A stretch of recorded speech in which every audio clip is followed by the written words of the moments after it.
So, good morning mga ka-Indies. It's our last day here in Austria. We are going to a cave. Yeah. Take the office. Yes. It's a cave and later I will tell you mga ka-Indies what is the name of the cave. What is the name of the cave, Palangga? I don't know. Ah. Yes. Niya oh. Ano kayong lagay ng bag niyan? Saan yung school niyan? So these are the houses mga ka-Indies going to the cave. Really good. So refreshing and relaxing mga ka-Indies. Yung tubig oh. Grabe. Dahil nakaganyan talaga dahi oh. Oh nice. Oh. Really good. Yung mga ka-Indies, ganito yan sa Austria. Ang daming mga tubig-tubig. Ayan. Nice.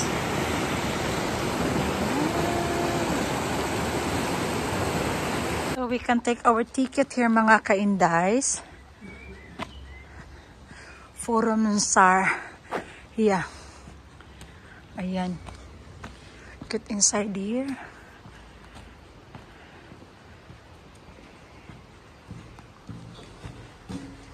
And pagod. Hello, sir. Thank you, sir.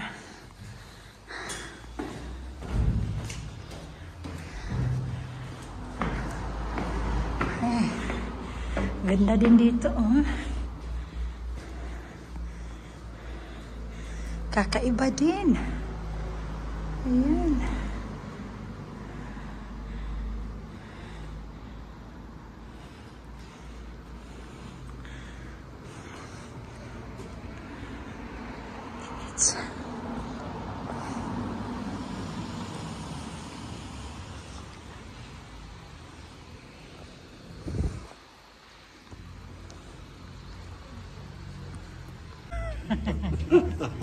So we call it an over cave mga ka-Indies, the name of the cave. Yeah. 18 kilometers. Go with the bus mga ka-Indies. Ayan, papunta doon sa cave. Dadalhin tayo from here. So, akyat tayo. Right inside. Where are you gonna sit, Inday? Okay.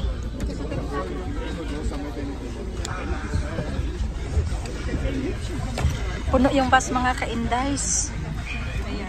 On the way, going to the cave mga ka-Indies. Ang ganda ng mga tanawin. Ayan.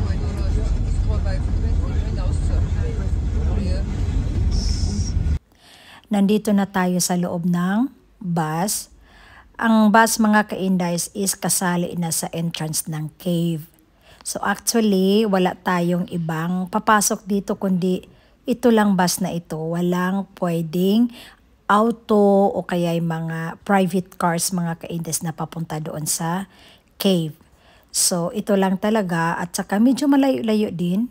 15 minutes siguro by bus ang papunta sa cave mga ka-Indies. Here na mga ka-Indies. Ayan. Half of the excursion already. Ang daan day, just me yung kulor. Parang hinihila ako pababa. Ano ba yan? Yeah. Oh, this one mga ka-Indies. We're gonna get inside in this. We can take a picture, right? Or not? Sag dir dann Bescheid, wenn es soweit ist.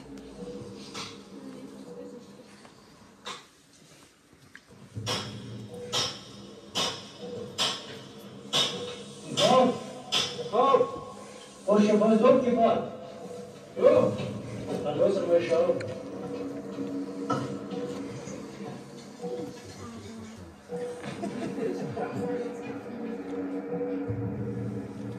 Ja, 25 Zentimeter. Passt. Achterkant ada ya. Semua.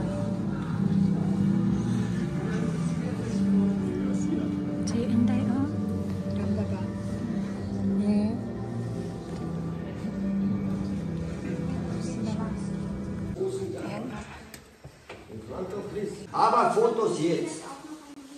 Pictures now. Die erste Naturhöhle, wo wir angelangt sind. Und zwar nennt sich diese Höhle hier. Amazing. Dieses Rote. Der Name ist Rote deshalb, weil diese Sinter-Formation hier vor euch Yeah. so aussieht wie ein pagonenförmiger indischer Tempel. Das Graue, das ihr darin seht, ist der Bleientschluss, das Blei, das hier seinerzeit abgebaut wurde. Und wenn ihr jetzt rechts und links in die Höhle hineinblickt, wie beim Einleitungsfilm angesprochen, war damals 1870 die Entdeckung dieser Höhlen hier eine super Sache für die Bergmänner. Sie haben den Schutt, den Abraum des Tauchwegs zu einem Tropfstein in 300 Jahren ca. 1 Kubikzentimeter. Das ist jetzt nicht das Gelbe vom Ei, gell? Den Bergleuten damals war das aber relativ egal und gewusst haben sie es auch nicht.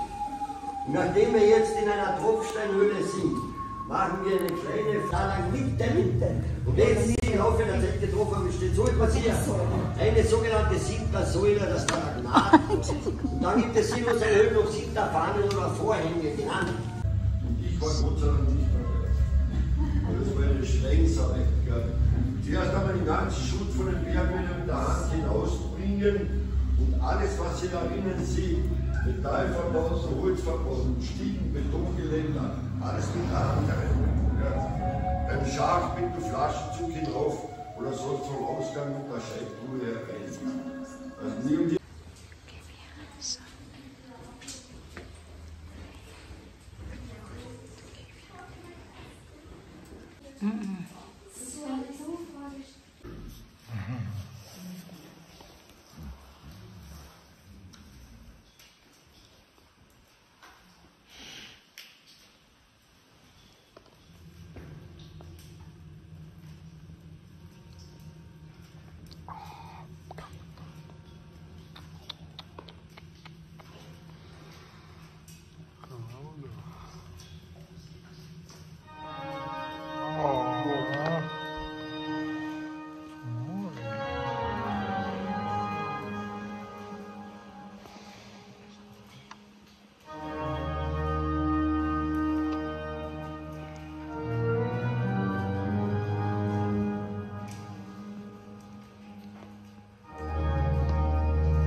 Österreicher auf einer Sonderbriefmarke zur Öffnung abgebildet.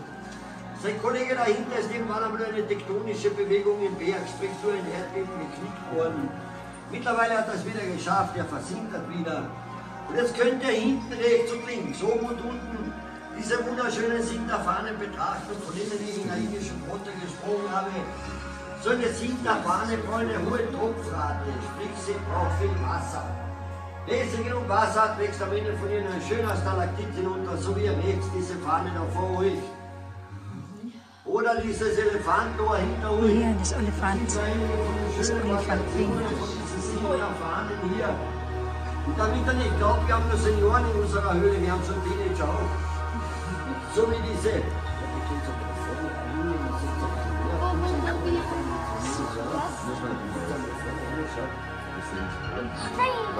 Und was ihr in unserer Höhle sehen könnt, ja, wie gesagt, Teenager machen, so wie diese Pfefferoni da oben, unser hoffnungsvoller Nachwuchs, unser Liebling quasi. Fällt der Waschhöhle wartet lang, stehen diese schönen Sinterfahnen oder Vorhänge. Ihr müsst euch vorstellen, dass Stalagmit hat in der Mitte ein Loch, wo der Tropfen durchkommen kann. Und das Stalagmit ist voll. Die Postojna Jama, die Adelsberger Grotte, ist eine schöne große Grotte in Slowenien. Moet je echt... Zo plots, soms darfst du nicht, ja? Da darfst du nicht reingehen.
Schon gewaltig, was die Natur schafft, gell? Das wir zerstören auch, gell? Aber das wir sind wesentlich schneller bei der ganzen Materie. Weil in diese Dimensionen sind wir nicht einmal Staub geholt. So, wir gehen wieder hin. Ano pinagagawa mo dito, Maria? Maria? Ano pinagagawa mo dito? Ay, ay, ay. It's nice, yeah. Ayan, Adi. Yung ulo yan. Durch den Wald hinunter sage ich noch so viel. Die Tschurtschalern sind rund, die Wurzeln sind glatt und der Schotter ist hart. Tut alles weh. Tschurtschalern für Nicht-Kärntner Fichtenzapfen. So, unten gibt er die Helme ab. Foto von euch. Ansehen ist gratis. Mitnehmen, bitte. Mitnehmen kostet 5 €, bekommt ihr bei mir. Aber viel wichtiger, zum 20-Jahr-Jubiläum haben wir hier von unseren heimischen Direktvermarktern Bauern, Bäuerinnen, Imker, Käsnudel. We're done with our cave tour. Kakain kasi ang dami namin na.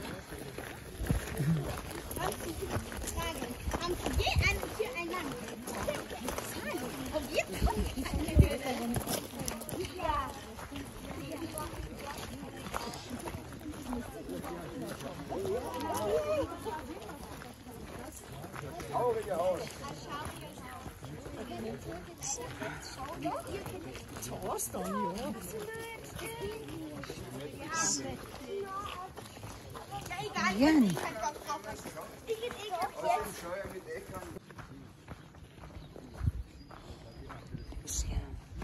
Ayan mga ka-indas.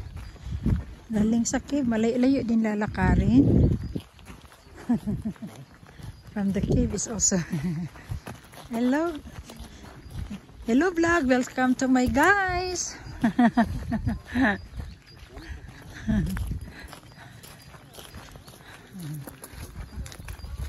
Kinutot ya? Walang ka? Yeah. Georgie Solvira. Ha? Mga ka-indes, I think libre din kape siguro namin. Di ko naintindihan kasi Dutch. German kasi yung language nila eh. So we have to go here. Mga ka-indes, may mga jacket, ayan. Ito yung mga gears nila. You can rent also their jackets, but the helmet is free. Only the jacket you can rent it. Ayan. And then end of the day, you can have your picture. Yes, we are end up in our very big yung ano namin mga ka-indays, yung karne namin para ng plato. Ano yung plato dito? Saan yung plato dito? Where is the plate? You see? Potato is... Kala ko kay Ade. So, ayan mga food namin mga ka-indays.